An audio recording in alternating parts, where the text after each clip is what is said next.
saluons dans le beau nom de Jésus-Christ, chers amis, et nous vous invitons à ouvrir la Sainte Parole de Dieu dans le livre de Luc, l'Évangile selon saint Luc, au chapitre 9, et nous allons lire à partir du verset 18. Ainsi nous dit la parole de Dieu. Un jour que Jésus priait à l'écart, ayant avec lui ses disciples, il leur fit cette question. « Qui dites-vous que je suis ?» Et ils répondirent, « Jean-Baptiste, les autres Élie, les autres qu'un des anciens prophètes est ressuscité. Et vous, leur demanda-t-il, qui dites-vous que je suis ?» Pierre répondit, « Le Christ de Dieu. » Cette question, encore, est en train de perturber beaucoup de personnes. Qui est Jésus-Christ?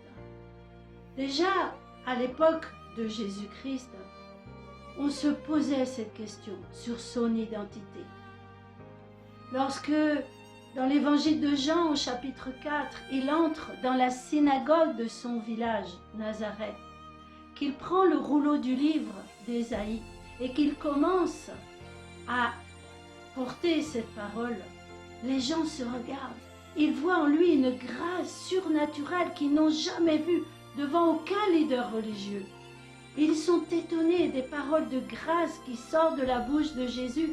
Ils se regardent les uns les autres et ils disent « Mais n'est-ce pas le fils du charpentier? N'est-ce pas le fils de Joseph ?»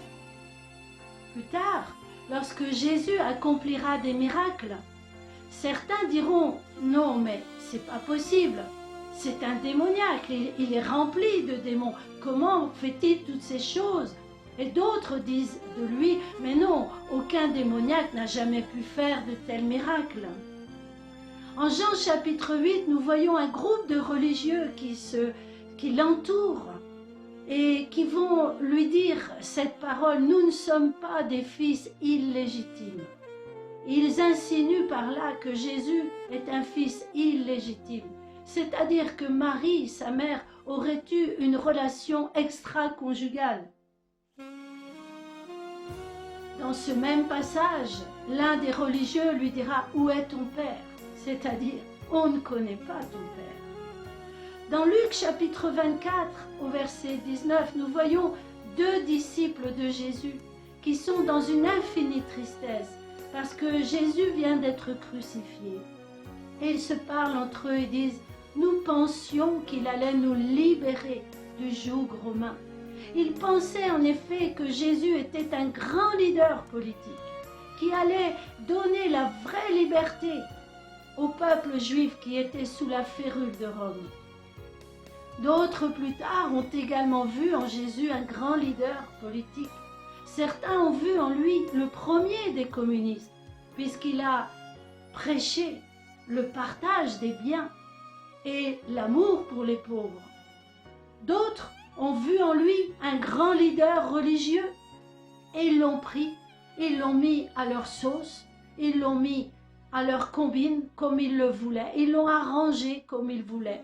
Certains ont même fait de lui le petit Jésus, d'autres ont fait de lui le bon Dieu, d'autres ont fait de lui quelqu'un qui se tenait auprès de la Vierge Marie, mais la Vierge Marie étant plus importante que lui, etc. On a prêté à Jésus beaucoup et beaucoup de portraits. Mais la question est, qui est Jésus? Et c'est tellement important, frères et sœurs, car Jésus dira aux religieux de son temps, au chapitre 8 de Jean, verset 24, il leur dira, « Si vous ne croyez pas ce que je suis, vous mourrez dans vos péchés. » Il est donc primordial pour toi, pour moi, pour tous les êtres humains, de savoir qui est Jésus. Sinon, si nous ne croyons pas ce qu'il est réellement, nous mourrons dans nos péchés. Et c'est là que l'enfer s'ouvrira sous nos pas le jour du jugement dernier. Il est donc d'une importance vitale de savoir qui est Jésus réellement. Était-ce un homme charismatique, rempli de sagesse, de grâce? Était-ce un prophète comme le dit l'islam? Était-ce un leader religieux seulement? un agitateur des foules? Était-ce un bon leader politique qui savait parler aux gens? Comment Jésus a-t-il fait pour que les hommes et les femmes de son époque le suivent? Pour que d'autres, au contraire, disent de lui qu'il était un démoniaque. Mais qui donc est Jésus? Eh bien, nous avons une réponse qui nous est donnée à travers l'un de ses plus fidèles disciples, c'est-à-dire celui que nous appelons l'apôtre Jean. Jean a écrit de lui. Il a écrit l'Évangile où il relate les faits et gestes de Jésus, mais surtout où il nous donne un commentaire à la fin de ce livre qui s'appelle, ou que l'on appelle l'Évangile de Jean.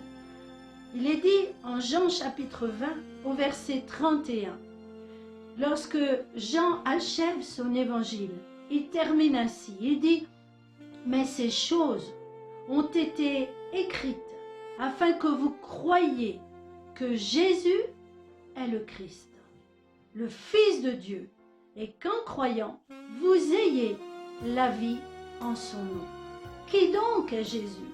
Eh bien, premièrement, Jésus est le Christ. Et c'est ce que Pierre a confessé lorsque Jésus pose la question à ses disciples. Qui dit-on que je suis? Et ensuite, il leur demande précisément, qui dites-vous que je suis? Et c'est là que Pierre dit, tu es le Christ. Qu'est-ce donc que le Christ? Le Christ est un mot grec qui a été repris de la langue judaïque. Le Jésus, le Shiloh. Jésus, le Messie. Jésus, l'envoyé. Qui donc est Jésus? Eh bien, Jésus est l'envoyé du Père. C'est celui qui a été envoyé du ciel sur la terre pour venir sur la terre prendre nos péchés sur la croix du calvaire. Et Jean continuera et dira, Jésus est le Christ, le Fils de Dieu. Il est très important de comprendre que Jésus ne fut pas un homme comme les autres, ou même un homme extraordinaire, un homme spécial. Non, il est bien plus que cela. Il est le Fils de Dieu. Il est Dieu lui-même qui a été incarné, qui est venu sur la terre prendre une forme humaine. Et pourquoi donc?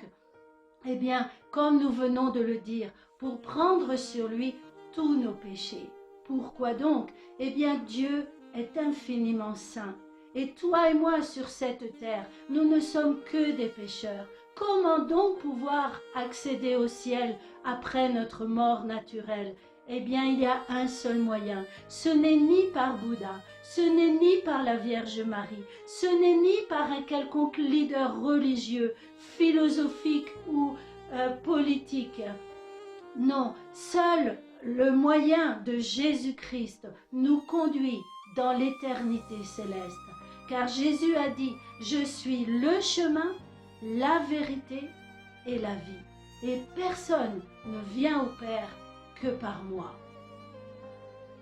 Et Jean continuera ainsi en disant, Jésus est le Christ, Jésus est le Fils de Dieu.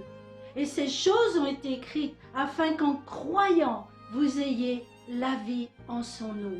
Lorsque Jean dit en croyant, il ne parle pas seulement d'une croyance intellectuelle, car Jacques dira lui-même, tu crois en Dieu, c'est très bien, mais sache que les démons aussi croient en Dieu, et pourtant ils ne sont pas sauvés. Ainsi donc, croire ne signifie pas seulement d'une manière intellectuelle savoir que Jésus est le Christ, qu'il est le Fils de Dieu. Plus que cela, croire, c'est donner son cœur à ce Jésus et lui dire, Père céleste, pardonne-moi pour tous les péchés que j'ai faits. Et je te demande maintenant que le sang de Jésus-Christ vienne me laver de tout péché. Je te prie, Père céleste, que ta présence vienne demeurer en moi. Et c'est ainsi que j'en termine en concluant, et qu'ainsi en croyant, vous ayez la vie en son nom, la vie éternelle, dans le nom de Jésus. Voilà ce que l'Évangile te propose. Reçois Jésus dans ton cœur maintenant. Demande à ton Père pardon pour tes péchés et tu recevras la vie, une vie éternelle.